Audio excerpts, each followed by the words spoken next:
Hello बच्चों, good morning. और हम सब स्टार्ट कर रहे हैं आज मैला आंचल प्रीवियस ईयर्स क्वेश्चन के साथ। तो सबसे पहले मैला आंचल पे हम लोग बातचीत करेंगे।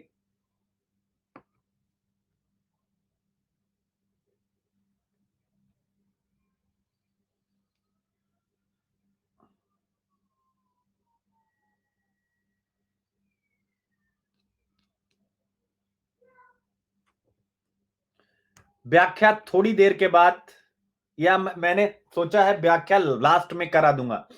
व्याख्या की एक सीरीज करा दूंगा। इधर देखो आप लोग, एक दिन में कुछ नहीं समझ में।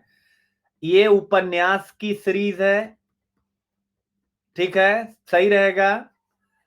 ये एक व्याख्या की अलग से सीरीज करा दूंगा, व्याख्या की अलग से सीरीज करा दूंगा।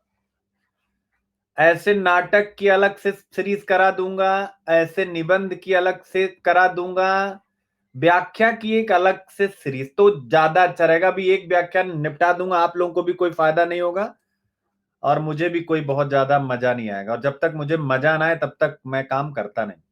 आप सब बच्चों को ये बात भली भांति पता है। तो आज हम करने जा रहे हैं मैला आंचल। क्या करने जा रहे हैं मेरे प्यारे बच्चों? मैला आंचल। अरे यार, कहाँ गई पेन? मैला आंचल की कथा। लेकिन हम मैला आंचल की कथा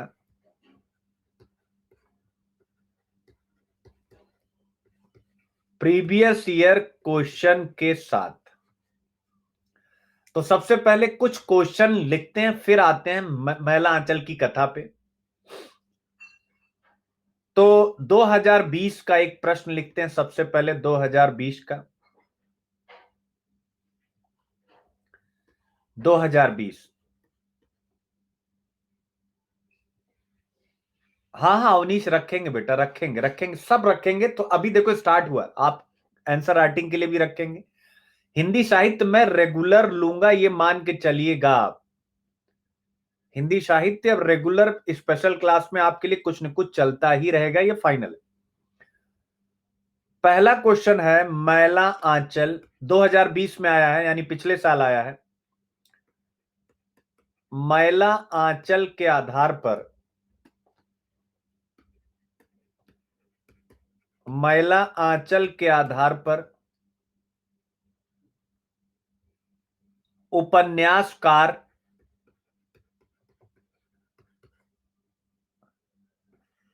की जीवन दृष्टि। हां बच्चों, ये ऑप्शनल हिंदी साहित्य। मैला आंचल के आधार पर उपन्यासकार की जीवन दृष्टि। तो ये हो गया मैला। हाँ हाँ, कल भी होगा, ये संडे को भी होगा। मैला आंचल के आधार पर उपन्यासकार की जीवन दृष्टि, ये आया था बच्चों 2020 में। और कितने अंकों का था? ये 15 अंकों का आया था, ठीक है। यानी जीवन दृष्टि क्या रही है वो चीज आपको यहां पर देखना। अब आते हैं 2020 के बाद का क्या है। फिर इसके बाद 2020 के बाद 2019 में चेक करते हैं क्या प्रश्न आया है 2019 में। विचार करिएगा तभी आएगा मजा, क्योंकि अंततः हम लोग को प्रश्न का उत्तर ही लिखना है।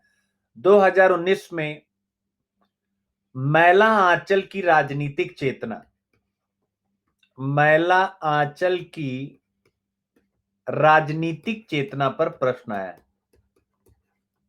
मैला आंचल की राजनीतिक चेतना पर प्रश्न। अरे यार, राजनीतिक चेतना यानी कि उसमें राजनीति के बारे में क्या क्या बातें आप देख पाते हैं। और फिर इसके बाद आता है 2018 में। ये कितने अंकों का था? ये था 20 अंकों का क्वेश्चन, ये 20 अंकों का था, ठीक है। अब इसके बाद आता है 2018 का। 2018 में क्या क्वेश्चन पूछा? 2018 में क्या पूछा? उपन्यास की भाषा, उपन्यास की भाषा उपन्यास की भाषा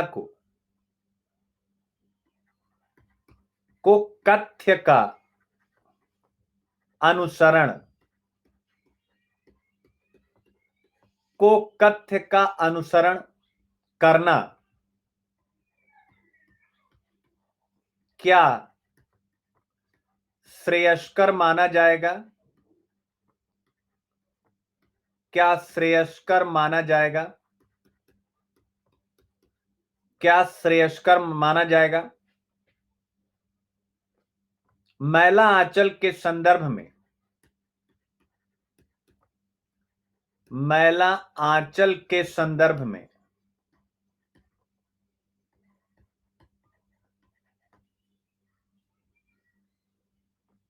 चंदा कुमारी, ओके बेटा, अभी आपसे चंदा लास्ट में हम लोग बात करेंगे। बिल्कुल आ जाओ बच्चे, अभी लास्ट में मैं सब बता दूंगा क्या क्या है, क्या नहीं है, कैसे नहीं। और जो भी बच्चा मेरे कोड से आता है फिर लास्ट में उसको मेरा पर्सनल नंबर मिल जाता है, ठीक है। मैला आंचल, और वो मुझसे हमेशा के लिए कनेक्ट हो जाता है जब तक उसकी तैयारी मुकम्मल जहां नहीं ले रहती। मैला आंचल के संदर्भ में तर्क प्रस्तुत कीजिए, में तर्क प्रस्तुत कीजिए। देखो यहां पर बहुत से बच्चे हो सकता है कि जिन्होंने अभी हिंदी साहित्य लिया ना हो और वो सोच रहे हो, वो हिंदी साहित्य लिया ना हो और सोच रहे हो, तो मेरे प्यारे ये आता है 15 अंकों का आया। तो आप लोग आज देखिएगा कि अभी इतने प्रश्न आ रहे हैं, 2 क्लास होनी है सर, कैसे इसको एकदम पानी की तरह ऐसे मक्खन कर देंगे। मुश्किल से 2 से 3 मिनट में अगर ये सारे प्रश्न का उत्तर रटा ना दूं तो मेरी क्लास कोई ज्वाइन मत करो, मेरा कोड कोई यूज मत करो। केवल 2 से 3 मिनट में, हर क्वेश्चन में 3 मिनट। और ये आसान प्रश्न नहीं यूपीएससी के हैं, ये 2018 का हो गया मेरे प्यारे बच्चों। अब आते हैं 2017 का, अगर एक आध साल इधर उधर हो जाए। 2017, अरे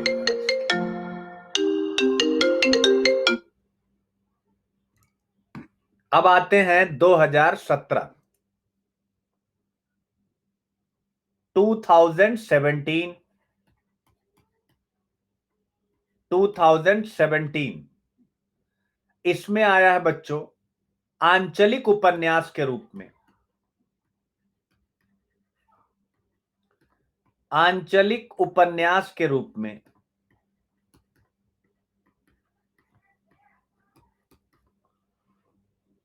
मैला आंचल का मूल्यांकन कीजिए।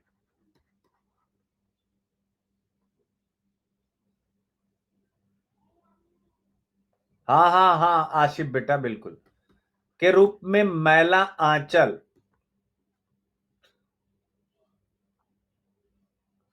का मूल्यांकन कीजिए।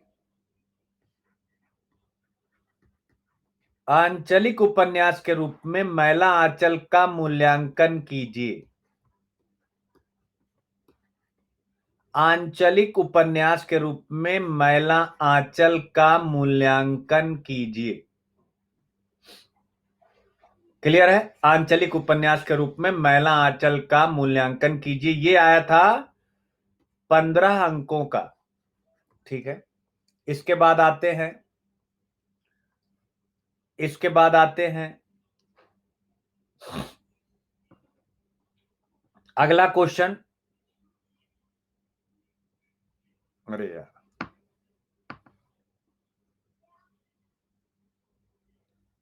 अब आते हैं 16 में, 2016 में,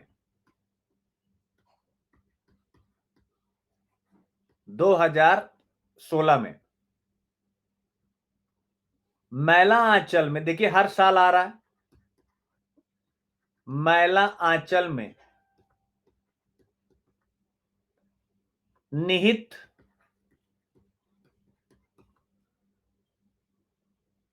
सामाजिक राजनीतिक, सामाजिक राजनीतिक एवं सांस्कृतिक सांस्कृतिक संक्रमण पर प्रकाश डाले।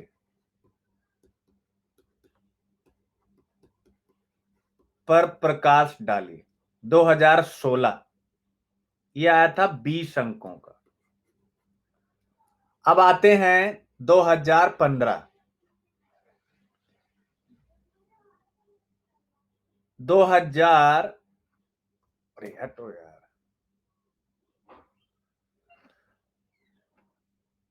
2015, ये बच्चों आंचलिक उपन्यास वाला ये 2015 में ही था। ये थोड़ा सा 1 मिनट सही कर लीजिएगा, ये आंचलिक उपन्यास वाला 2015 में ही था। टाइम का थोड़ा सा 2015 ही था ये, ठीक है ना, आंचलिक उपन्यास वाला, ठीक है ना, आंचलिक उपन्यास के रूप में मैला आंचल, ठीक है। अब इसके बाद आते हैं, 1 साल शायद आया नहीं है। अब इसके बाद आ जाते हैं 2016 हो गया। अब 2014, 2014 में क्वेश्चन क्या आया हुआ है एक बार यहां लिख लेते हैं।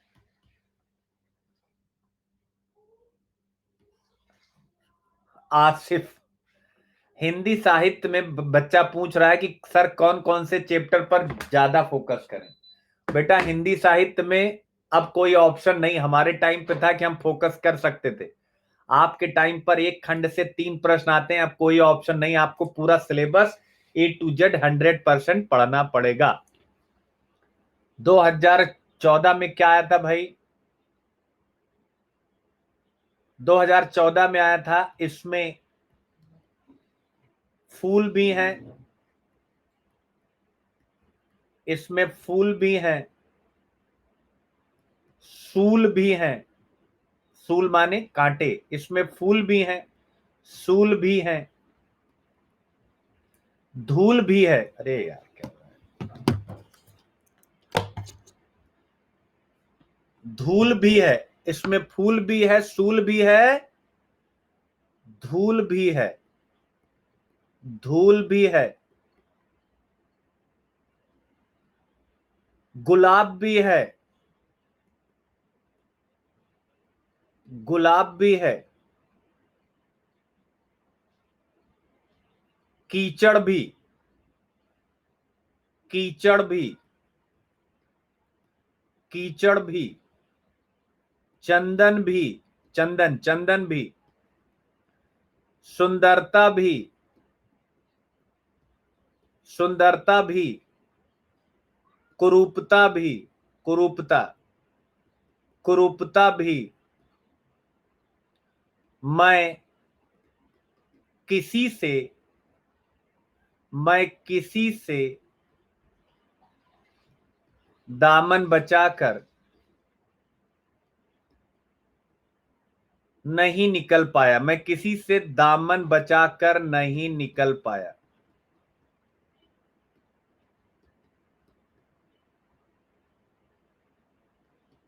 रेणु, यानी इसके राइटर फणीश्वर नाथ रेणु, रेणु के इस कथन के आलोक में,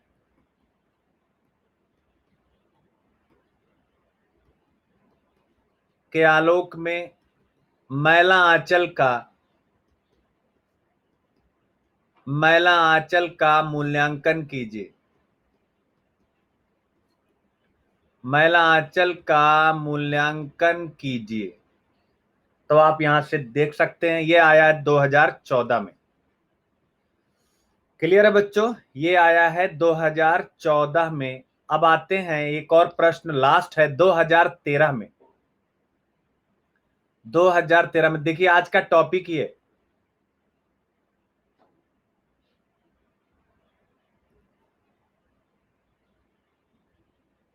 2013 में, 2013 में रेणु यानी फणीश्वर नाथ, अरे यार फिर अटक गए, रेणु पाठक को छपे हुए, छपे हुए पृष्ठों की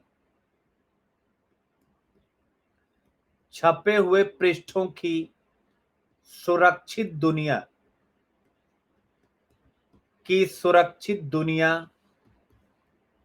से बाहर खींचते हैं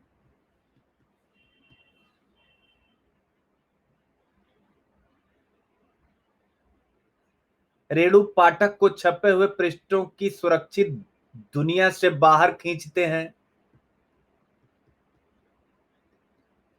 और मौखिक परंपरा में खींचते हैं और मौखिक परंपरा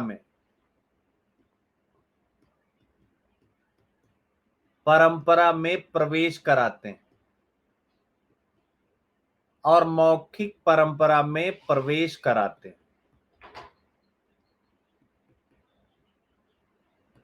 मैला आंचल के संदर्भ में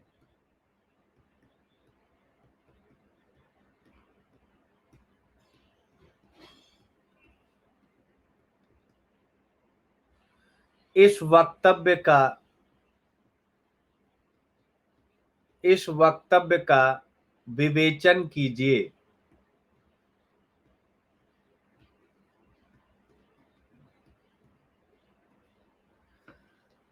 तो आइए बच्चों, इतने क्वेश्चन हैं आपके सामने। इन प्रश्नों को आपने मैं लिख रहा था तो आपने सुना, देखा। अब मैं कंटेंट उठाता हूं, एक बार मैला आंचल की समरी बताता हूं, उसके बाद फिर इन प्रश्नों पर चर्चा करता हूं। और 2 दिन एक लेक्चर है, यानी कि एक उपन्यास पर 2 रोज है, तो इसमें से जो रह जाएंगे वो कल करेंगे। लेकिन सबसे पहले उठा लेते हैं यहां से आज की बुकलेट, यानी ठीक है।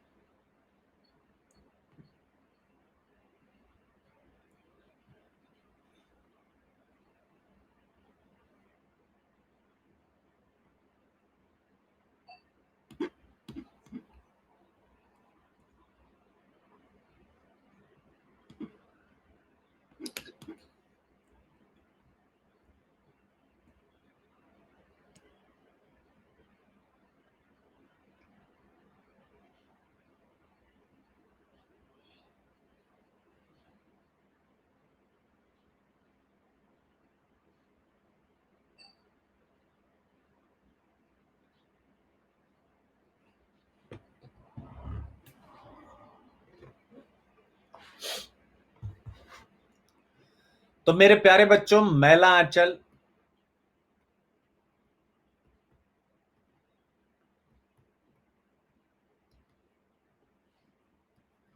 एक उपन्यास, इसके राइटर मिस्टर फणीश्वर नाथ रेणु, 1946 यह उनका पहला उपन्यास है। इसके अलावा उन्होंने बलशनामा लिखा, दीर्घ तपा लिखा। 2021 मैला आंचल बहुत इंपॉर्टेंट है। जो बच्चे मेंस लिख रहे हैं, मतलब लिखेंगे, जो प्रीलिम्स देंगे, ये उनका जन्म शताब्दी वर्ष है। कैसा रहा क्लास का ये स्ट्रोक, मास्टर स्ट्रोक जो मैंने मारा है। जो बच्चे प्लस वाले, जो हिंदी साहित्य पढ़ चुके हैं, आ गया मास्टर स्ट्रोक। रेणु का जन्म शताब्दी वर्ष, यानी 4 मार्च 1921 को अररिया बिहार में पैदा हुए थे। अब 2021 चल रहा है, और 2021 में जो बच्चे मेंस लिखेंगे, तो इसका मतलब एक प्रश्न 100% आउट है।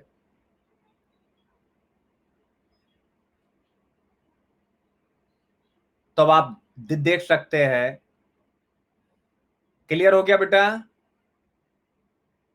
तो एक प्रश्न ये आउट हो रहा है, हो सकता एक प्रश्न यानी थ्योरी में और एक व्याख्या में। एक थ्योरी में एक व्याख्या में, यानी अगर 20 नंबर का थ्योरी आएगा, 10 नंबर की व्याख्या, 15 नंबर का थ्योरी या 10 नंबर की व्याख्या, तो चाहे 30 नंबर का आए और चाहे 25 नंबर का आए, ये पेपर लीक हो गया। हाँ हाँ अवनीश, पेपर लीक हो गया, क्योंकि आ ही रहा है। मैं लीक क्या कर रहा हूं, हर साल आ रहा है। तो हम और अच्छे से पढ़ेंगे, क्योंकि इस बार ये आ ही रहे हैं, तो इनको रट लेते हैं, इनको खा जाते हैं, एकदम जैसे भोजन की तरह निगल जाते हैं इनको। ठीक है? तो जन्म शताब्दी चल रहा है। इस उपन्यास में क्या किया गया है? ग्रामीण, अभी मैं इसको अपनी भाषा में, अभी पहले एक बार ऐसे समझ लीजिए। इस उपन्यास में ग्रामीण परिवेश और सामाजिक रूढ़िवादिता को मूर्त रूप से यानी एकदम आंखों के सामने घटित होता हुआ दिखाया गया है। ग्रामीण परिवेश कैसा होता है, ग्रामीण संस्कार कैसे होते हैं, कैसे मेरे प्यारे बच्चों जरा देखिए, उपन्यास का प्रारंभ होता है, क्या लिखा होता है, ग्रामीण परिवेश। यह बिहार के पूर्णिया जिले की कहानी है, मेरीगंज के पास। जिस अंचल की कहानी, अंचल मतलब क्या होता है, पहले तो नाम समझिएगा बेटा, पहले तो मैला और अंचल समझा दूं। आंचल का मतलब समझते हो, कभी माँ का आंचल सुना है, माँ का आंचल, आंचल सुना ना, यानी आंचल होता नहीं कि जैसे बच्चा अपनी माँ के आंचल के पीछे छुप जाता है, तो इसका मतलब माँ की साड़ी, माँ की साड़ी का एक हिस्सा, उसका छोटा सा पल्लू, उसे आंचल कहते हैं। उस आंचल में बच्चा छुप जाता। ऐसे ही यहां आंचल एक सिंबल है। आंचल मतलब एक क्षेत्र, और वह कौन सा क्षेत्र, याद रखिएगा, बिहार के पूर्णिया का एक क्षेत्र, बिहार के पूर्णिया का एक छोटा सा क्षेत्र, ये वहां की कहानी है। क्षेत्र, आंचल मतलब क्षेत्र, क्षेत्र मतलब राज्य नहीं, जिला नहीं, यानी क्षेत्र, आंचल का मतलब जिला नहीं, राज्य नहीं, देश नहीं, एक छोटा सा ग्रामीण क्षेत्र का रीजन, रीजन यानी क्षेत्र। जैसे आपका गांव, वैसे ही एक और गांव की कहानी। आपके गांव की कहानी को कोई क्या राष्ट्रीय कहानी कहेगा? आपके गांव की कहानी कोई राष्ट्रीय कहानी कहेगा? नहीं कहेगा ना। गांव की कहानी, ये मेरे अंचल की कहानी। तो एक छोटे से क्षेत्र बिहार के पूर्णिया, और उसके अंदर एक गांव की कहानी, ये है आंचल। मैला का मतलब क्या होता है, यही मेरे प्यारे बच्चों, ये मैला आंचल है। मैला मतलब दो शब्द है, गरीबी एवं जहालत। गरीबी है यहां, गरीबी।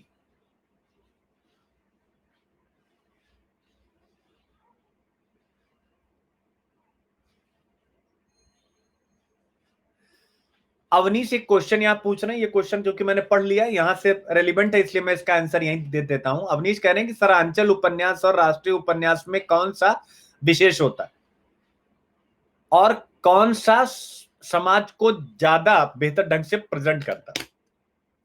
दोनों। आंचलिक उपन्यास एक अंचल की कहानी, लेकिन उस अंचल की कहानी के माध्यम से पूरे राष्ट्र की कहानी कही जाती है। तो आंचलिक उपन्यास राष्ट्रीय उपन्यास हो सकता है, यही चीज मैला अंचल में रेणु ने प्रूफ किया।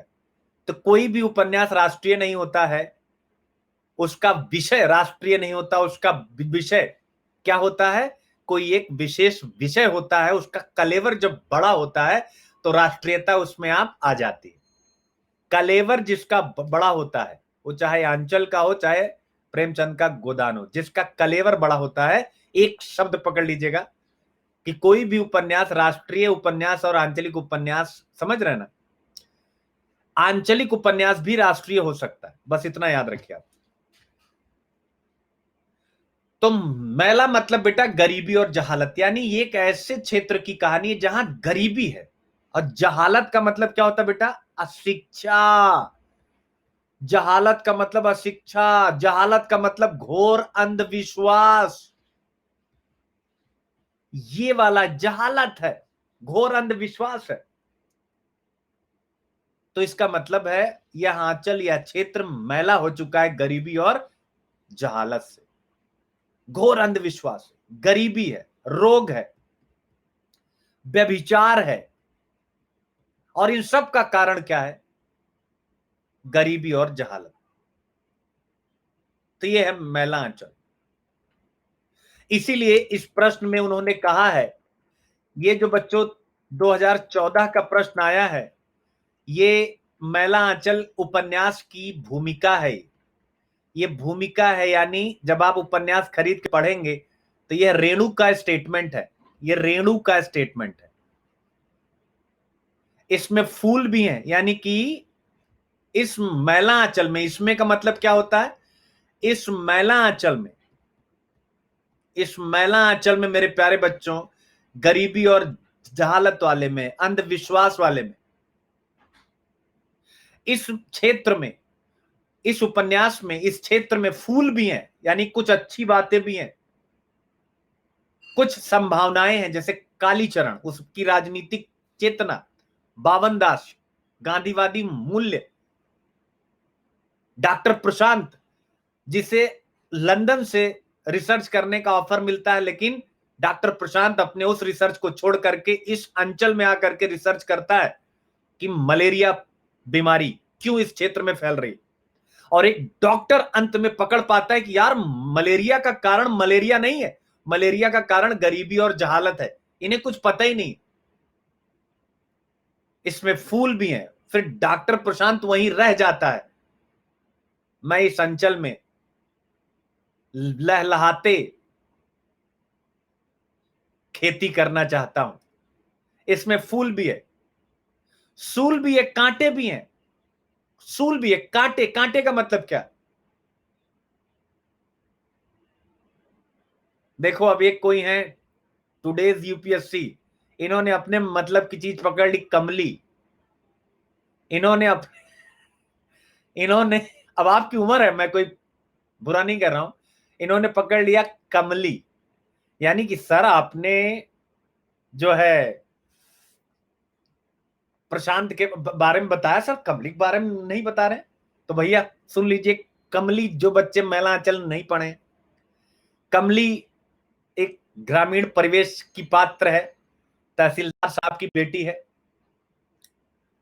और जब नहाती है, क्या शब्द लिखे, जब नहाती है तो गमकौआ साबुन से नहाती है। कौन से साबुन से? गमकौआ।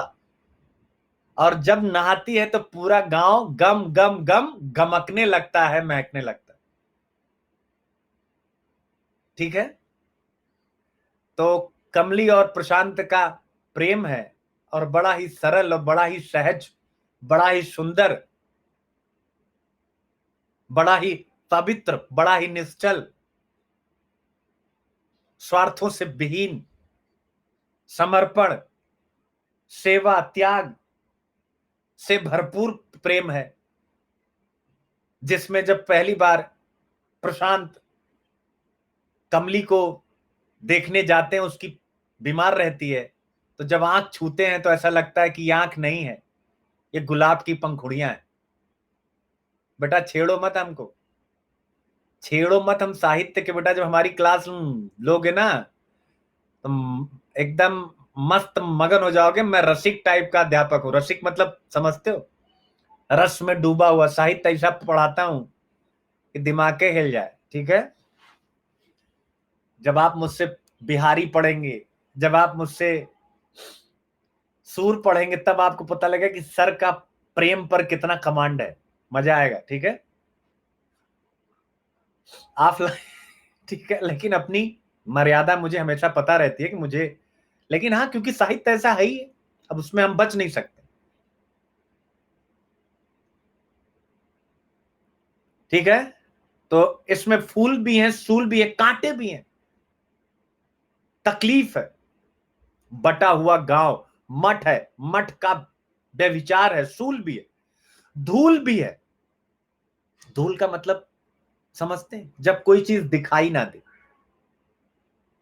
गुलाब भी है, फिर से कुछ अच्छा है, कीचड़ भी है, चंदन भी है, सुंदरता भी है, कुरूपता भी। यानी ये सब बातें, यानी यहां पर जब आप लिखेंगे, यही चीजें यहां दिखाई गई। इस उपन्यास को आंचलिक उपन्यास का दर्जा मिला हुआ, और ये उपन्यास अपने कलेवर में इतना बड़ा कि रेणु को 1970 में पद्मश्री से सम्मानित किया गया।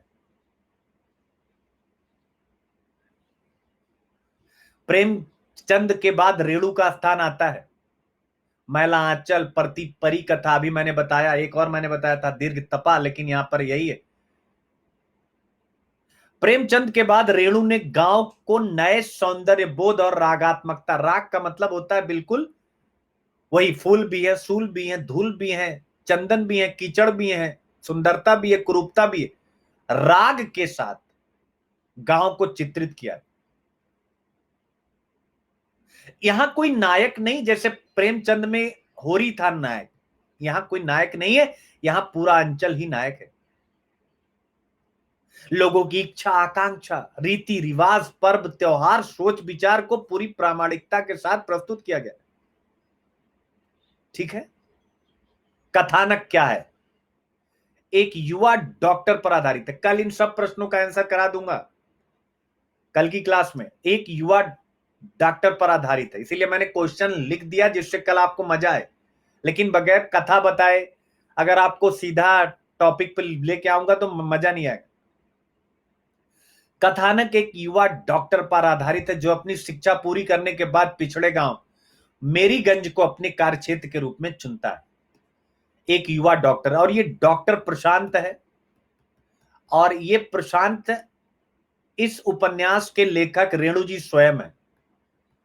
इस उपन्यास के लेखक रेणु जी स्वयं है। क्या है? रेणु जी स्वयं है। तो एक युवा डॉक्टर पर आधारित है जो अपनी शिक्षा पूरी करने के बाद पिछड़े गांव मेरीगंज को अपने कार्यक्षेत्र के रूप में चुनता है।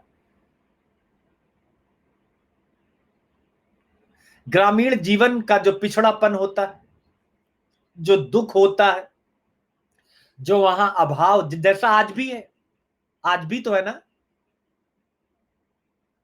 अज्ञान है, अंधविश्वास है, तरह तरह के सामाजिक शोषण चक्र में फंसी जनता से हमारा और आपका साक्षात्कार करते हैं। यानी उपन्यास प्रारंभ होता है जैसे आज गांव कैसा होता है, टोलों में बटा हुआ। तो मेरीगंज की कहानी स्टार्ट ही होती है राजपूत टोला, कायस्थ टोला, राजपूत टोला, कायस्थ टोला, तंत्रमाट, मतलब हर जाति के हिसाब से जैसे आज वैसा ही।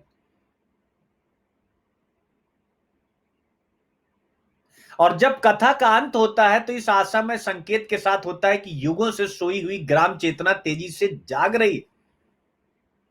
कालीचरण, बावन दास, डॉक्टर प्रशांत, कमली, सबके चरित्र में परिवर्तन देखा जा सकता है। आज की परिस्थितियों में अगर देखें तो महिला अंचल में रेणु क्या कह रहे हैं? जाति, समाज और वर्ग चेतना के बीच विरोधाभास की कथा कहते।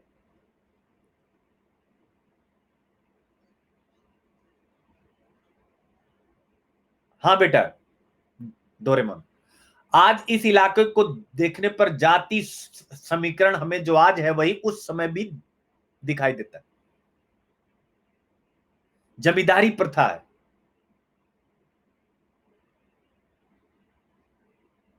ठीक है ना? यानी जाति, भूमि, आंचलिकता क्या क्या है? अब आंचलिकता, आंचलिकता मैंने बता दिया क्या है। वहां का हंसी मजाक, प्रेम और घृणा, सौहार्द और वैमनस्य, ईर्ष्या और द्वेष, संवेदना और करुणा, संबंध, शोषण, समस्त उतार चढ़ाव के साथ यहां पर उकेरा गया। गांव के संगीत, लोकगीत, ये है आंचलिकता। गांव के गीत, संगीत, लोकगीत, यह इस आंचलिकता को जीवंत बनाता है। मेरीगंज में मलेरिया केंद्र खुलता है, यहीं पर प्रशांत आता है। भूत प्रेत, टोना टोटका, झाड़ फूंक, जाति परंपरा का कट्टर रूप, यह है इस आंचलिकता की विशेषता। इसके अलावा स्वतंत्रता के बाद का भी उन्होंने जिक्र किया। स्वतंत्रता के बाद जो राजनीतिक अवसरवादिता आई है, स्वार्थ आया है, क्षुद्रता आई है, उसको भी बड़ी कुशलता के साथ उकेरा है। किस तरीके से गांधीवाद के नाम पर राजनेता भ्रष्ट हो रहे हैं, उसको यहां पर अपनी कलम से वर्णित किया है फणीश्वरनाथ रेणु ने। आजादी के पश्चात किस प्रकार से राजनीतिक भ्रष्टाचार, सामाजिक विषमता, धर्म, जाति, जहां पर भी समस्याएं थी सबको उन्होंने चित्रित किया। कथा वस्तु इसकी इसीलिए काफी रोचक मानी जाती है, चरित्रांकन जीवंत माना जाता है, भाषा इसका सशक्त पक्ष है। यहां लोक कथाएं, लोकगीत, लोक संगीत सबको इस प्रकार से डाल दिया है कि मैला आंचल, ऐसे लगता है कि हम मैला आंचल, ये कोई एक आंचल की कहानी नहीं, पूरे राष्ट्र की कहानी। ठीक है ना, इसीलिए इनको आंचलिक उपन्यासों का प्रवर्तक भी कहा जाता है। हिंदी उपन्यास और राजनीति, यानी अभी आपने प्रश्न पढ़ा था ना बच्चों, इधर आइए, क्या पढ़ा था? ये था ना, पढ़ा था, बोलिए एक बार सारे बच्चे, मैला आंचल की राजनीतिक चेतना है। मैला आंचल की राजनीतिक चेतना देख सकते हैं आप। तो हमें थोड़ा बहुत पहले समझना होता है, तब हम आंसर पे आते हैं। तो अब आप यहां से देख सकते हैं, हिंदी उपन्यास और राजनीति क्या है? हिंदी उपन्यास और राजनीति, तो फणीश्वर नाथ रेणु के उपन्यास मैला आंचल में स्वतंत्रता पूर्व और बाद की राजनीति का चित्रण मिलता है। मैला आंचल के गांव का प्रत्येक घर राजनीतिज्ञों का अड्डा सा बन गया, ये दिखाते हैं। प्रत्येक घर में राजनीति है, आज भी ऐसा ही है। यह गांव जातिगत आधार पर बटा हुआ और अपनी जाति के आधार पर किसी न किसी राजनीतिक दल के प्रति प्रतिबद्ध है। पूरे उपन्यास में झूठी आजादी का स्वर सुनाई पड़ता है, ये है उसकी राजनीतिक चेतना। मैला आंचल की राजनीतिक चेतना देखिए, फिर से एक बार प्रश्न पे आइए, फिर से प्रश्न पढ़िए। मैला आंचल की राजनीतिक चेतना देखिए क्या दिखा रहे हैं, फिर से आइए, फिर से पढ़िए, राजनीतिक चेतना में क्या दिखा रहे हैं कि प्रत्येक घर राजनीतिज्ञों का अड्डा सा बन गया। मिल गया पहला पॉइंट, मैला आंचल की राजनीतिक चेतना। तो कम से कम बिना पढ़े अभी आपको मैंने मैला आंचल की, जिसमें 8-10 क्लास होती है प्लस में, मैला आंचल की राजनीतिक चेतना, और मैंने अभी आधे घंटे की क्लास में ही आपको यह समझा दिया कि राजनीतिक चेतना में क्या, यानी मैला आंचल के गांव का प्रत्येक घर राजनीतिज्ञों का अड्डा बन गया, पहला पॉइंट। दूसरा, जातिगत आधार पर बटे इस गांव में सभी किसी न किसी राजनीतिक दल के प्रति प्रतिबद्ध हैं और वह अपनी जाति के आधार पर है। तीसरा, पूरे उपन्यास में झूठी आजादी का स्वर राजनीतिक रूप से सुनाई पड़ता है। ठीक है, तब आप यहां से देख सकते हैं। फिर इसके बाद आर्थिक बदहाली को, ठीक है ना, चित्रित किया गया, ये बताया गया है, ये बताया गया है, ये बताया गया है कि अगर गांव वालों का मामूली सा फायदा होता है तब भी अपना पाला बदल सकते। मैला आंचल एसी के ठंडे मस्त वातावरण में बैठने और गाड़ियों में मटर गश्ती करने वाले भारत के धनपरस्त लोगों की आंखें खोलने का एक सार्थक प्रयास है। क्लियर है बच्चों? भाषा कैसी है, इधर आइए देखिए। भाषा, आपके सामने प्रश्न था ना, क्या प्रश्न था, पढ़िए।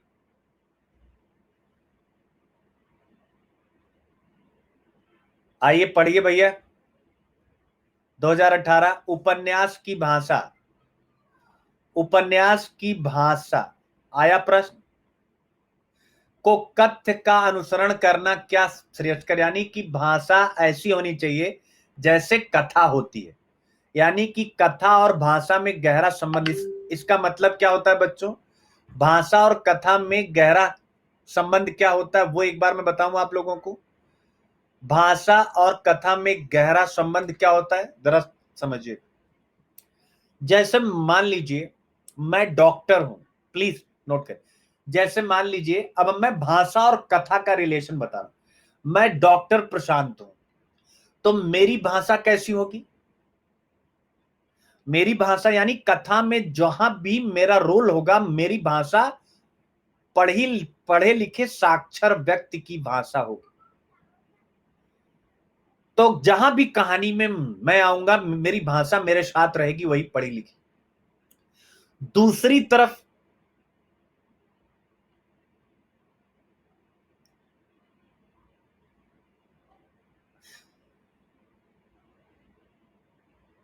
जो बावन दास है, वो गांधीवादी मूल्यों का प्रतिनिधि करता है। तो जब भी वो आएगा तो वहां गांधीवादी भाषा, जैसे सुराज, ये सारे शब्द आपको सुनाई देंगे। कालीचरण में समाजवादी चेतना है, कम्युनिस्ट वाला पुट है, तो उसकी लैंग्वेज में आलोचना वाला भाग ज्यादा रहेगा। तो भाषा और कथ्य का मतलब ये होता है कि कहानी और भाषा का एक साथ होना क्या श्रेयस्कर माना जाएगा? यस। उपन्यास की भाषा को कहानी के अनुसार होना चाहिए, बिल्कुल श्रेयस्कर है। मैला आंचल के संदर्भ में आपको बताना, तो मैंने 3 उदाहरण बता ही दिया, बाकी आपको यहां पर बताने जा रहा हूं। जो भी इसमें, एक बार सब बच्चे बताएं पॉइंट क्लियर हुआ कि नहीं? ऐसे पॉइंट क्लियर हो गया? देखो, कभी कभी समझने के लिए हमें 10 लेक्चर भी कम पड़ जाते हैं, और कभी कभी एक छोटा सा लेक्चर ही आपको हर चीज समझा देता है। तो मैं यही चाहता हूं कि छोटे से लेक्चर में ही मैं आप लोगों को सारी बातें समझा दूं। ठीक है, तो अब देखिए, फणीश्वर नाथ रेणु जी की भाषा आम बोलचाल की खड़ी बोली। तद्भव शब्द है, इसके साथ बिहार के पूर्णिया, सहरसा, अररिया जिलों के ग्रामीण अंचल में बोले जाने वाले आंचलिक शब्दों की अधिकता। अब आप देखिए, तद्भव शब्द यानी खड़ी बोली, जैसे जो पढ़े लिखे, जैसे डॉक्टर, तहसीलदार, ये सब कैसे होंगे? आम बोलचाल की खड़ी बोली बोलेंगे। इसके अलावा जो ग्रामीण जीवन के अन्य पात्र हैं, वो पूर्णिया, सहरसा, अररिया के ग्रामीण अंचलों में जो बोली जाने वाली भाषा है, उसको अपनाएंगे। क्लियर हो गया? तो आ गया, यानी कि कथ्य के अनुरूप भाषा दिखाई दे रही। उनकी भाषा में कैसा? प्रसाद गुण युक्त है, सरल है, सहज है, मार्मिक है, वाक्य विन्यास सरल है, संक्षिप्त है, रोचक है, उसमें आंचलिकता दिखाई पड़ती है। संवाद कैसे हैं? जिस प्रकार के पात्र हैं उसी प्रकार के संवाद हैं, रोचक हैं, और कथा को गति प्रदान करने वाले हैं। आंचलिकता दिखती रहे, यानी कि आंचलिक उपन्यास है तो आंचलिक भाषा हो। इसके लिए अपनी भाषा में वह आंचलिक जो लोकोक्तियां होती हैं, मुहावरे होते हैं, सूक्तियां होती है, उनका खुलकर प्रयोग करते हैं। इसका मतलब है कि उनका उद्देश्य ही था, पीछे आइए, पीछे आइए, पीछे आइए, पीछे आइए, फिर से पढ़िए, उपन्यास की भाषा को कथ्य का अनुसरण करना क्या श्रेयस्कर माना जाएगा? आप लिखेंगे हाँ, और जो पॉइंट मैं बता रहा हूं उसको लिख करके बोल देंगे कि मैला आंचल के संदर्भ में हम इसे इसी प्रकार से देख सकते हैं। एक बार सब बच्चे बताइए, क्वेश्चन खुल गया कि नहीं? क्या ये खुल गया कि नहीं? क्या खुल गया कि नहीं? क्या खुल गया कि नहीं?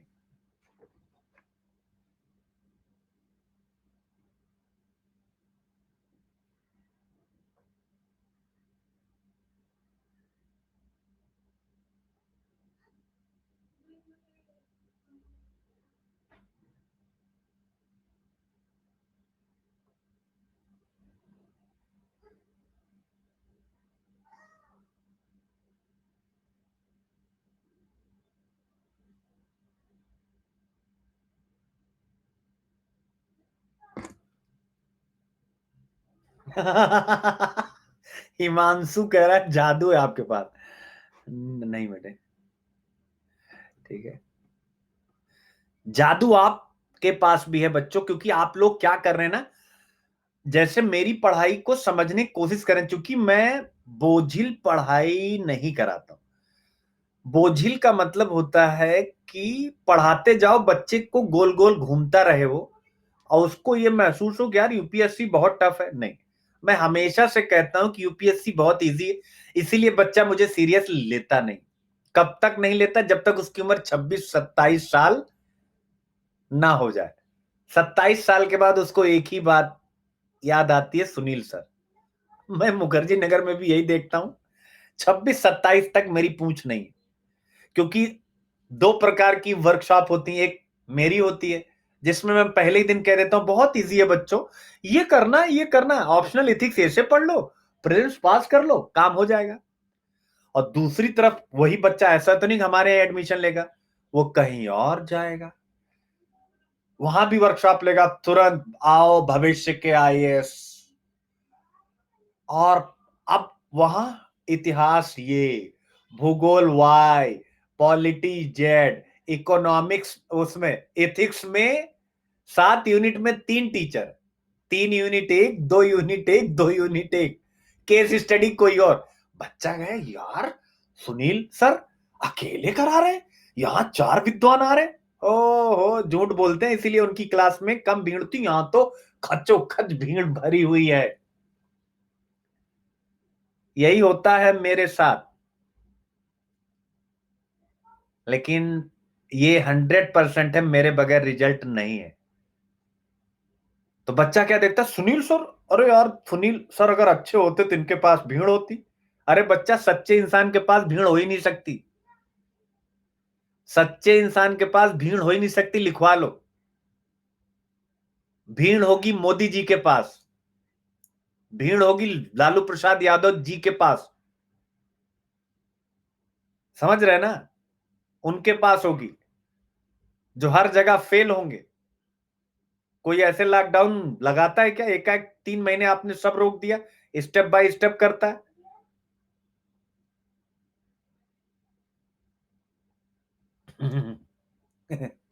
ठीक है, तो हमारे लोगों के पास भीड़ होती नहीं, मुझे फर्क भी नहीं बेटा। ठीक है, तो ये देख सकते हैं आप, कितना बढ़िया हम लोगों ने भाषा पकड़ लिया। और ये इतने से काम नहीं चलेगा, देखो इसमें भी मैं ये नहीं कहूंगा कि ये मैंने करा, इसमें ये जो बातें आप लिख रहे हैं ना, इसमें एग्जाम्पल्स आते हैं बच्चों। ठीक है, प्रवीण वर्मा कह रहे हैं कि मुझको भी आपके बारे में ऐसा ही लगता था, लेकिन अब लगता है कि आप ही हैं।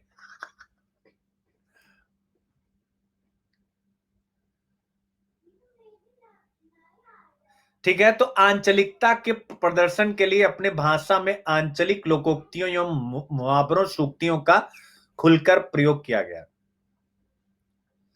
भाषा के संप्रेषणीयता को ध्यान में रखते हुए वर्णनात्मक भाषा यानी कि वर्णन किया गया है, आत्मकथात्मक यानी पात्र अपने बारे में कहते हैं, प्रतीकात्मक कुछ बातें संकेतों के माध्यम से कहिए, भावनात्मक बातों को प्रकट किया गया, कुछ बातें ऐसी हैं जैसे धूं धूं जलता हुआ, तो ऐसा लगेगा कि आंखों के सामने जलने का चित्र है। तो ये आंचलिक बिंब प्रतीक को अपनी भाषा में प्रमुखता दी है। ठीक है, तो ये आप देख सकते हैं। उपन्यास की खास बातें क्या है, प्रशांत, डॉक्टर प्रशांत, बच्चों ये खास बातें पढ़ना बहुत आवश्यक है। ये बहुत इसलिए क्योंकि ये जो खास बातें हैं, यही यूपीएससी में प्रश्न के रूप में आपके सामने आएंगी, या यूपीएससी के प्रश्नों के आंसर लिखने में आपको इनका इस्तेमाल करना पड़ेगा, बोथ। मैं फिर काम करूंगा, ये प्रशांत कह रहा है, यही लास्ट में कहता, अंतिम पंक्तियां ये व्याख्या के लिए भी आएंगी, ये व्याख्या के लिए भी आ जाएंगी। ठीक है,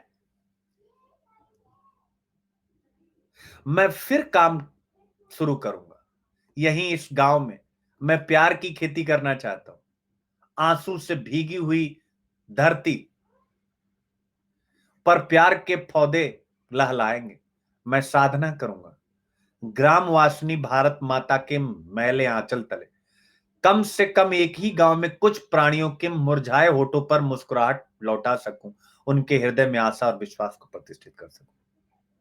हाँ, ये प्रशांत रेणु जी हैं। अनुपम आनंद, यश में मेरे बच्चे और भी बच्चे जान लें, ये जो प्रशांत हैं, ये रेणु जी स्वयं है। ठीक है ना, रेणु जी स्वयं है, यानी अपने आप को उन्होंने प्रशांत के रूप में यहां पर रखा। यानी इस मैला आंचल का निष्कर्ष है, क्या है, आप पढ़ते ना, ये केवल मेरी क्लास में मिलेगा, दुनिया के किसी भी लेक्चर में, किसी किताब में ढूंढिए, मैं लिखाता हूं इसकी व्याख्या में, ब्रेन ड्रेन की बजाय मैला आंचल ब्रेन गेन की अवधारणा को युवाओं के सामने रखता है। ब्रेन ड्रेन क्या होता है कि हमारे यहाँ के पढ़े लिखे डॉक्टर को, इंजीनियर को लंदन से डिग्री हासिल करने का मौका मिलता है, वो बाहर भाग जाता है फ्लाइट पकड़ के, लेकिन रेणु जी भारत के हर पढ़े लिखे युवा को प्रेरित करते हैं इस कथन के माध्यम से कि मैं फिर से काम करूंगा यहीं इसी गांव में। जब वो कहते हैं मैं इस गांव में प्यार की खेती करना चाहता हूं, आंसू से भीगी हुई धरती पर प्यार के पौधे लहलाएंगे, मैं साधना करूंगा ग्रामवासिनी भारत माता के मैले आंचल तले। तो ये ब्रेन गेन की बात करते हैं कि पढ़े लिखे भारतीय विदेशों में जाकर के थोड़े से अधिक पैसे के लालच में अपने देश में जो उन्हें करना चाहिए उसको नहीं कर रहे हैं। अब अगर ब्रेन गेन और ब्रेन ड्रेन ये कॉन्सेप्ट आपने लिख दिया तो नंबर किसको अधिक मिलेगा? और कोई भी हिंदी साहित्य पढ़ाता हो किसी के नोट्स में ये पंक्ति अगर दिखाई और मार्केट में सबका अवेलेबल, खुला चैलेंज है, किसी के नोट्स में ब्रेन ड्रेन और ब्रेन गेन आप दिखाइए, किसी के दुनिया में जिसको आप नंबर 1 मानते हो हिंदी साहित्य में, उनकी बात कर रहा हूं, बाकी तो मैं अपना किसी से कंपेयर करता नहीं। इंडिया में एक हैं जिनको हिंदी साहित्य में नंबर 1 माना जाता है।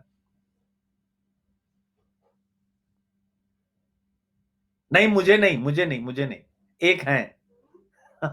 कुछ लोगों, कुछ बच्चे पकड़ लिए हैं, आप उनसे कंपेयर किया करिए, तब आपको ये समझ में आएगा कि आप सेफ हैंड में हैं। मैं उनको ये नहीं कह रहा हूं कि मुझसे पीछे आगे, मैं नहीं कर रहा, बस एक बार आप लोग कंपेयर करिएगा, एक बार जरूर कंपेयर करिएगा, क्योंकि आप लोग मुझसे पढ़ते हैं तो आपको ये पता लगेगा कि इनोवेशन कहां है। ठीक है ना? तो इनोवेशन कहां है वो आपको मिलेगा। तो ये उपन्यास की खास बातें हैं। यहीं पर आज की क्लास मैं रोकूंगा। अब जो बच्चे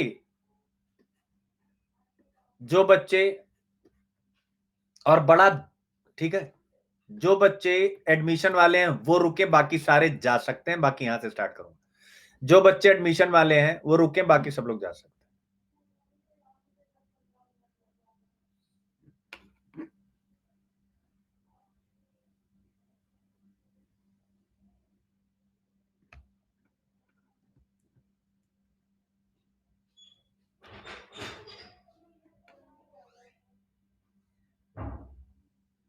जो बच्चे एडमिशन वगैरह के लिए रुकना चाहते हैं 5 मिनट उनके लिए। ये एम लक्ष्मीकांत,